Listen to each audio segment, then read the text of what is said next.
Como eu ia dizendo, o painel Diálogo de Gerações, que a gente sempre faz, já é o nosso terceiro evento. Nosso primeiro evento foi no Google, em São Paulo, em novembro do ano passado. Fizemos Cartagro na AgriShow.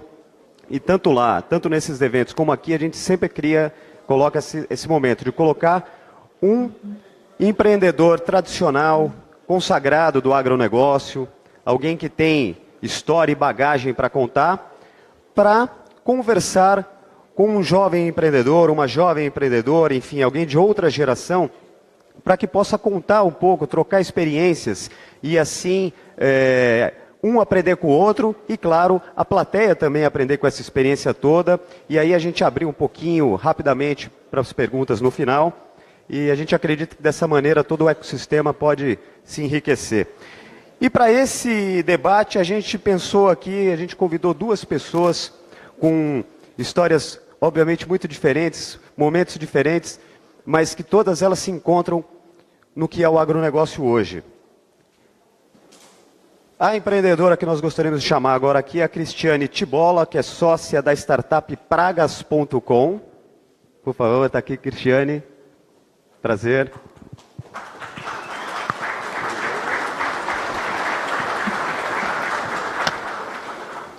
E para participar do painel, nós chamamos aqui o professor Antônio César Salib, diretor executivo da União dos Produtores de Bioenergia, a UDOP. Prazer, professor.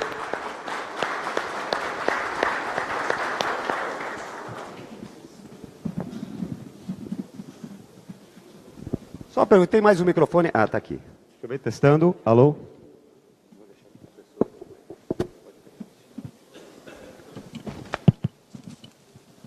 Bom, eu vou fazer a mediação aqui da conversa, e é bem um clima de bate-papo mesmo, né? Uma conversa aqui, então eu vou começar, fiquem à vontade para um perguntar para o outro, enfim, e depois ao final a gente reserva um tempinho também para o pessoal aqui comandar. Eu começo com a Cristiane. A Cristiane é engenheira agrônoma, mestre em produção vegetal e faz doutorado em entomologia, né?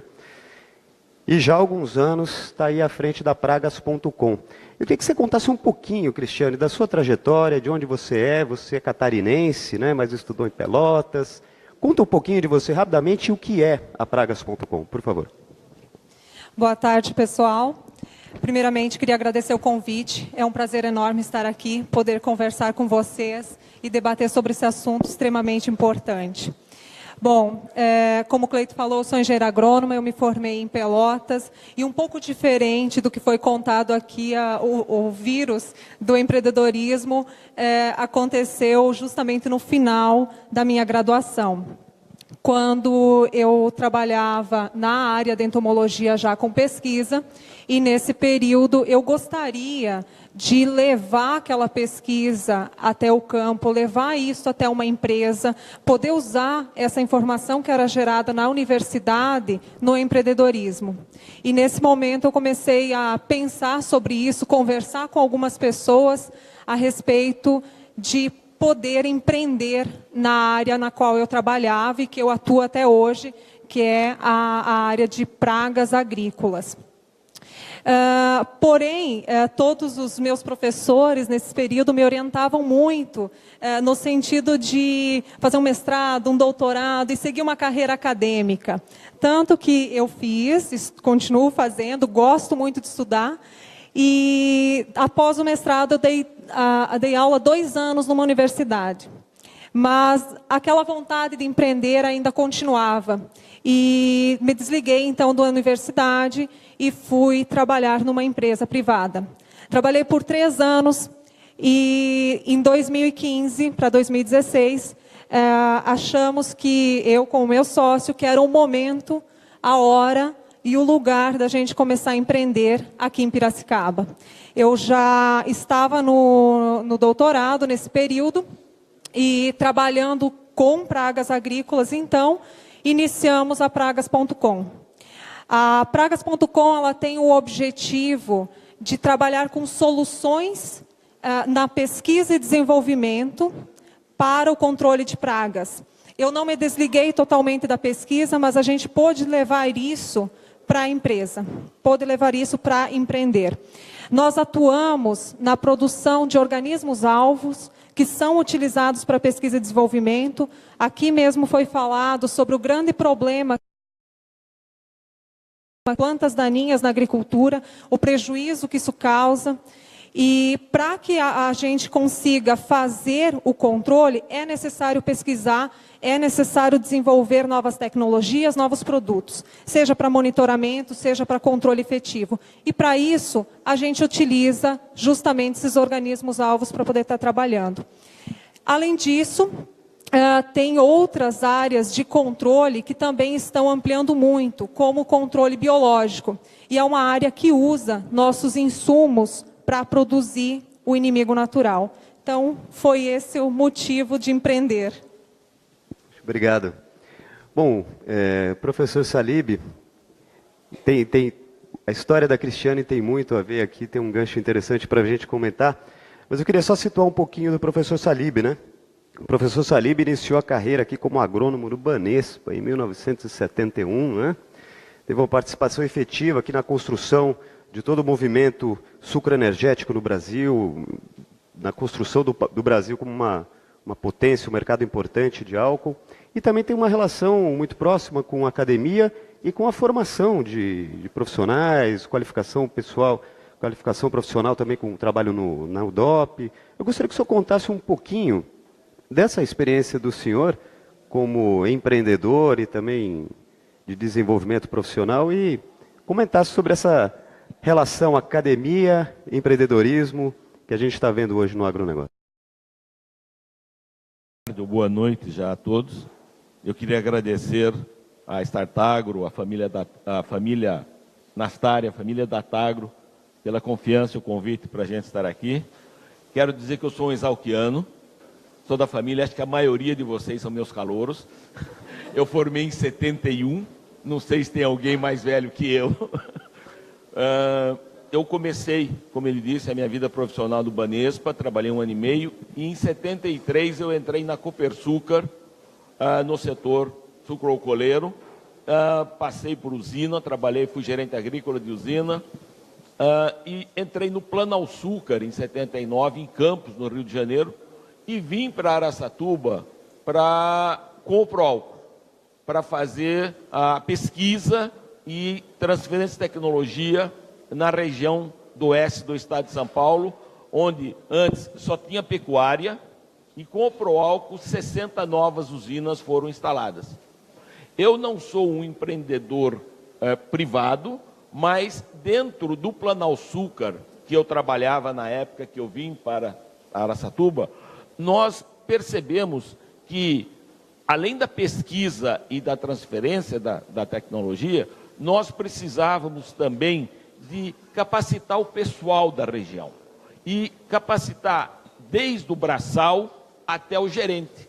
Por quê? As usinas estavam todas novas, se formando, e o cara que trabalhava braçal era um ex-tocador de boiada. Então, para vocês terem uma ideia, uma usina, não vou citar o nome, mas uma usina que era da região, que estava começando, estavam plantando cana, naquela época plantava cana ainda à mão, não com plantadora, e quem trabalha, ou quem conhece o setor sucroalcooleiro, sabe que a cana é jogada no campo, era jogada no campo e cortada com facão.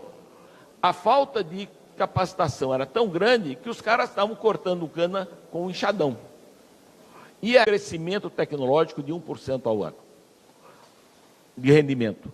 Só que, nos últimos 15 anos, essas entidades de pesquisas não estão mais fazendo pesquisa de sistema de produção. Hoje nós temos várias entidades fazendo pesquisas de melhoramento genético de novas variedades, mas não de sistema de produção. E aí é que vem as startups, a importância de vocês participarem. Mas é importante que vocês pensem na capacitação da mão de obra desse pessoal que vai usar essa nova tecnologia de vocês.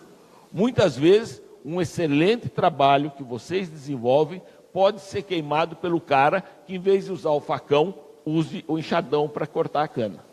Então, é muito importante isso. E eu era Planalçúcar, nós fizemos uma parceria, nós fundamos a UDOP em 85, que era uma associação de usinas, inicialmente era uma associação de destilarias do Oeste Paulista, daí o nome UDOP, e nós começamos, o Planaçúcar, junto com a UDOP, fez vários cursos de capacitação, e aí nós começamos, e hoje nós estamos há 35 anos na região fazendo capacitação de mão de obra, desde o braçal até a pós-graduação, para o setor sucroalcooleiro. Acontece que nós percebemos que, ultimamente, aquela tecnologia que nós estávamos transferindo na década de 70 e 80 para as regiões de Piracicaba e Ribeirão Preto, feitos pelo Planaçúcar e Copersucar. E hoje nós precisávamos de novas tecnologias, de inovações tecnológicas que desse para usar no oeste do estado de São Paulo, Mato Grosso do Sul, Mato Grosso, Minas, Goiás, que são as novas fronteiras do agro, do sucroalcooleiro. E acontece que isso daí hoje só está sendo feito, como eu disse, pelas entidades para melhoramento genético da cana. E, a partir de 2007, com a mecanização da colheita, do plantio e da colheita da cana, a palha ficou no campo, mudou as condições biológicas de campo, e as pragas e as doenças aumentaram barbaridades. Novas pragas que antigamente não tinham problemas, como coletótrico, por exemplo, uma doença que era um fungo, que antes só entrava pelo buraco da broca, agora ele está entrando, ele desenvolveu um mecanismo que está entrando direto pela gema. Enfim, nós precisamos de novas tecnologias. E aí que eu acho que as startups entram para suprir essa necessidade que nós temos. A apresentação do Alexandre agora, eu já troquei cartão com ele, esse problema da mosca do estábulo é gravíssimo no oeste do estado de São Paulo e Mato Grosso do Sul, e ele tem uma solução pronta que nós não conhecemos. Eu já conversei com ele, eu quero conversar com ele, porque que ele vai fazer para a gente lá. Enfim, vocês têm muito para trazer para a gente, mas o problema que nós tivemos lá, que era de capacitação de mão de obra, se atentem para isso, porque senão vocês podem inviabilizar um projeto de vocês por falta de aplicação. Principalmente porque hoje a maioria dos produtos de vocês é usando tecnologia da informação. E usar a tecnologia da informação não é fácil. Uma colhedora de cana hoje é usada 50% do que ela oferece, porque falta mão de obra especializada para operar essa colhedora. Então é muito importante, é um recado que eu queria deixar, muito importante que vocês tomem cuidado com a qualificação do pessoal que vai trabalhar nas suas startups. Cristiane, quer comentar? Eu considero essa troca de informação, de conversa, de diferentes gerações, fantástica. Eu sempre procurei trabalhar com pessoas de diferentes áreas e também de diferentes gerações. Essas dicas que o professor nos passou aqui são excelentes. Muitas vezes, quando a gente está na academia, quando a gente sai e monta uma empresa, a gente foca muito no nosso produto.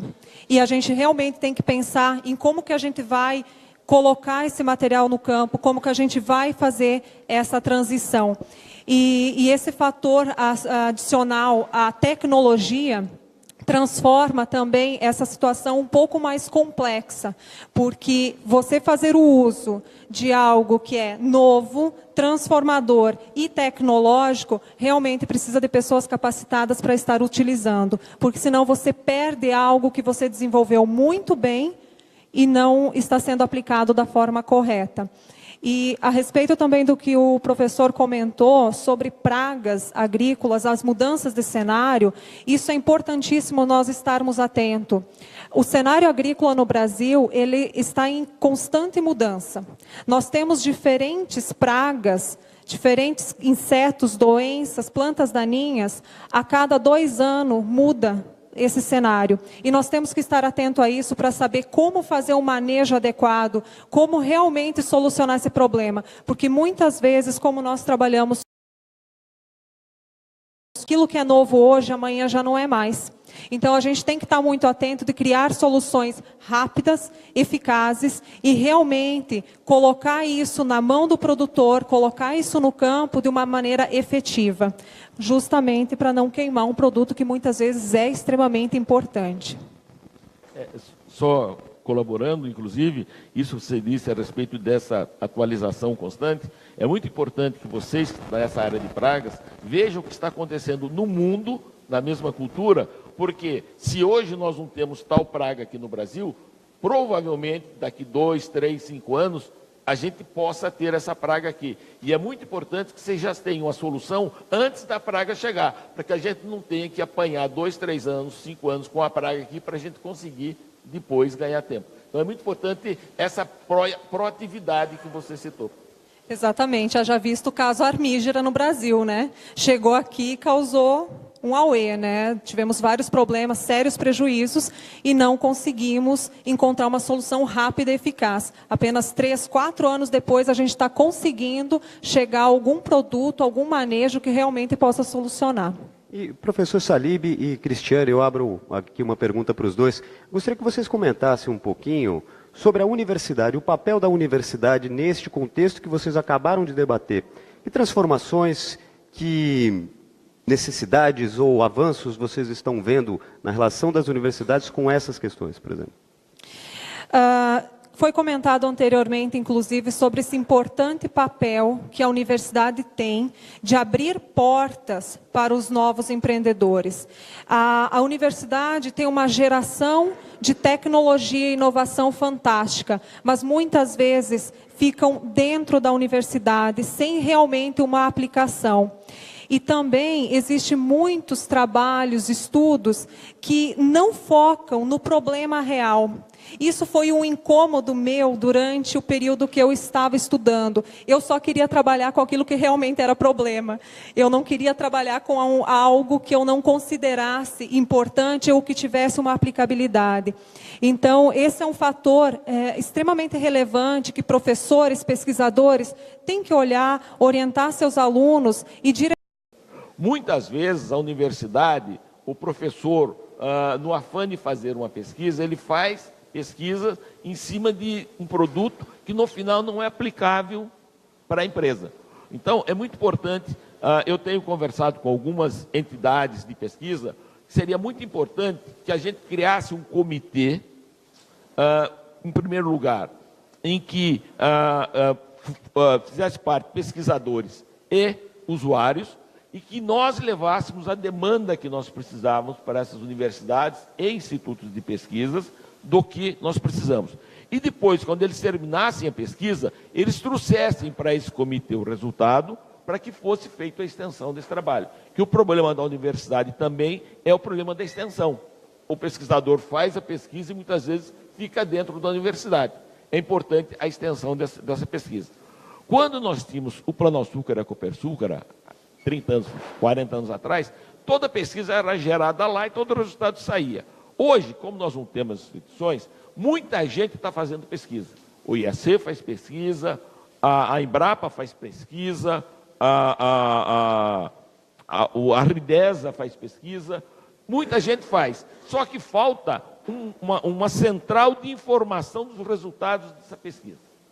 Então, nós acreditamos que seria muito importante que fizesse, como esse país não é um país rico e não tem tanto dinheiro assim, que as pesquisas fossem divididas para não fazer 2 ou 3 vezes a mesma pesquisa em 2 ou 3 universidades diferentes, cada um fizesse um tipo de pesquisa e que o resultado fosse colocado depois a campo, para que a gente pudesse usar. A gente está longe ou perto desse Olha, momento? Hoje, por exemplo, a Exalc é uma instituição de pesquisa, é uma universidade que tem muita pesquisa de cana-de-açúcar e tem muitos professores trazendo essa informação para a gente.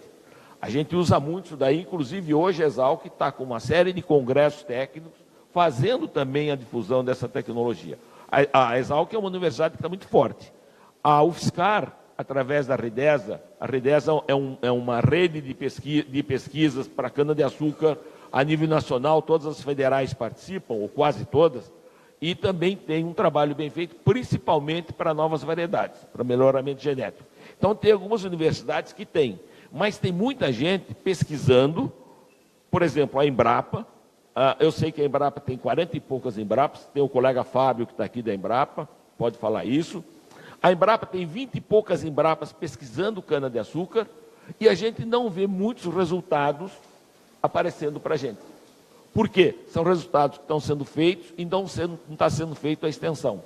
Então, é muito importante que essas entidades criem um portfólio. É isso que eu tenho, por exemplo, eu entrei em contato com o Exalc, pedi que eles me forneçam, a universidade, como a reitoria, a central da universidade, poderia ter uma ligação com todos os departamentos que são independentes, e esses departamentos passassem para essa central o que eles estão pesquisando, para as culturas que eles estão pesquisando, e fosse fornecido um portfólio que tivesse no site da universidade, das pesquisas em andamento e das pesquisas concluídas com os resultados para aquelas culturas que foram desenvolvidas as pesquisas. Falta uma centralização e uma divulgação dos trabalhos feitos pela universidade. Só complementando, eu acredito que esse movimento AGTEC, esse movimento de startups que está acontecendo na área agro no Brasil, venha a contribuir muito para tudo isso que o professor tem comentado aqui.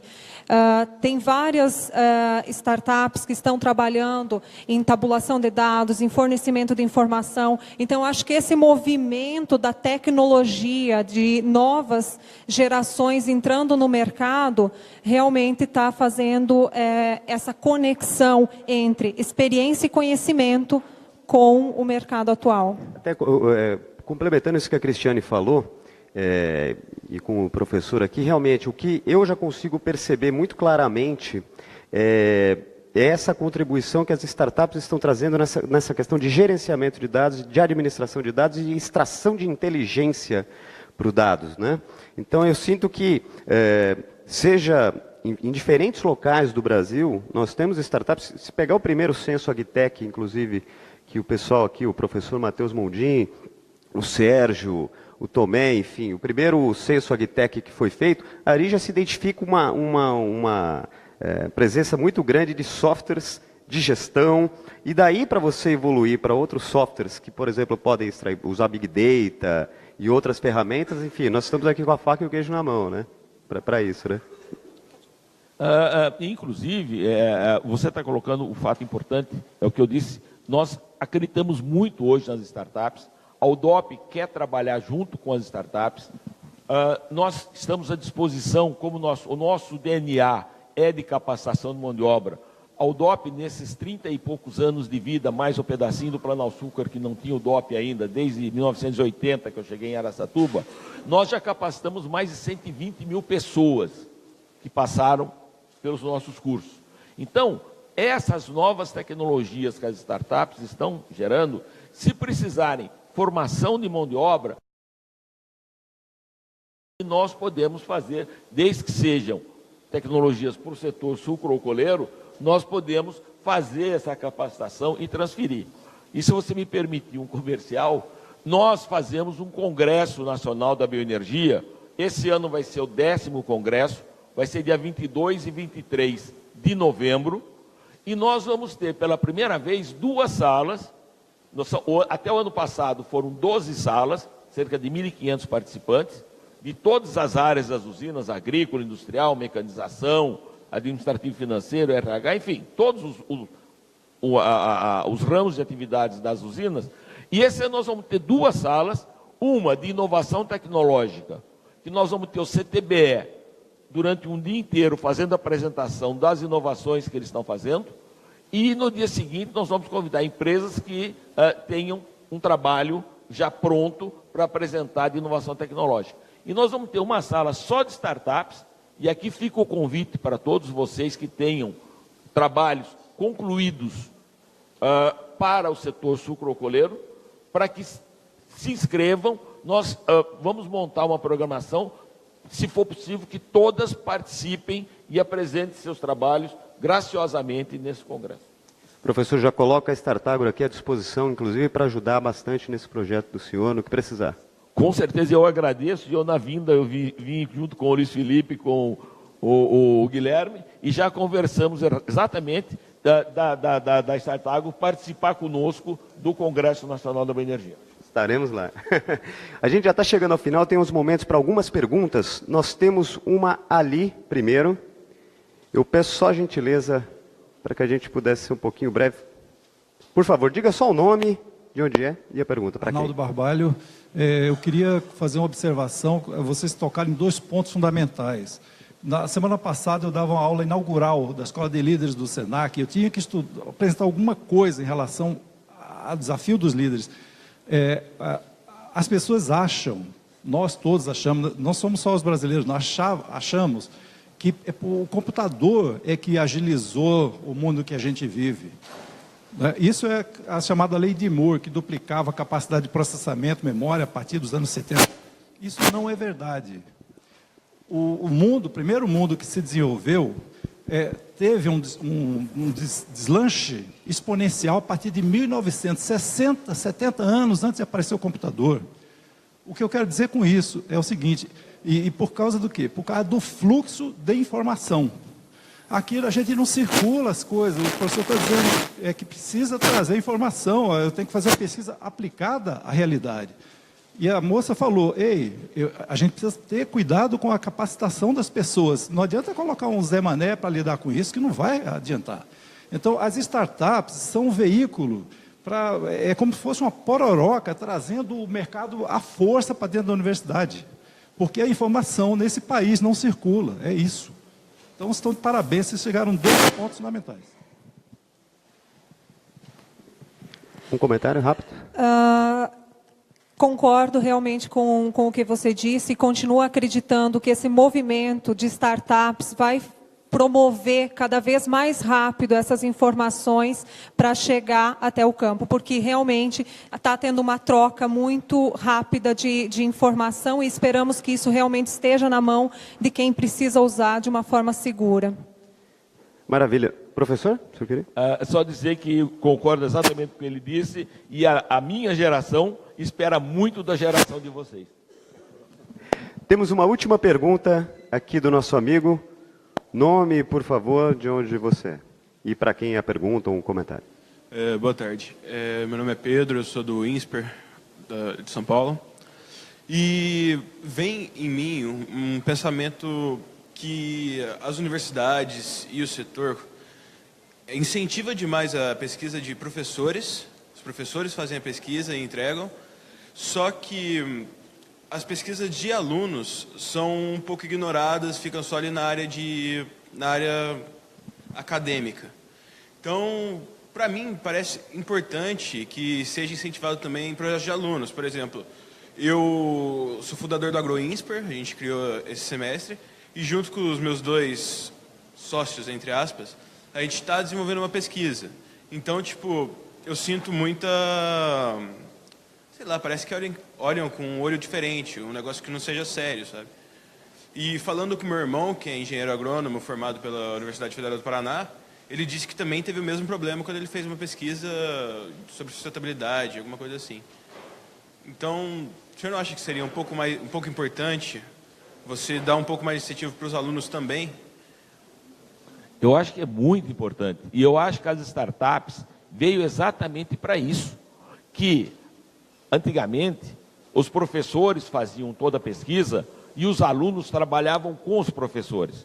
Hoje, os alunos estão tendo oportunidade de eles desenvolver essa pesquisa. E eles hoje, como a colega citou, ela deixou de ser uma professora, ela saiu da zona de conforto, de ganhar seu salário, ser funcionária, recebendo o salário mensal, e ela deu a cara para bater para ser uma empresária. E eu acredito que os estudantes hoje estão muito mais propensos a ser empresários do que da minha geração.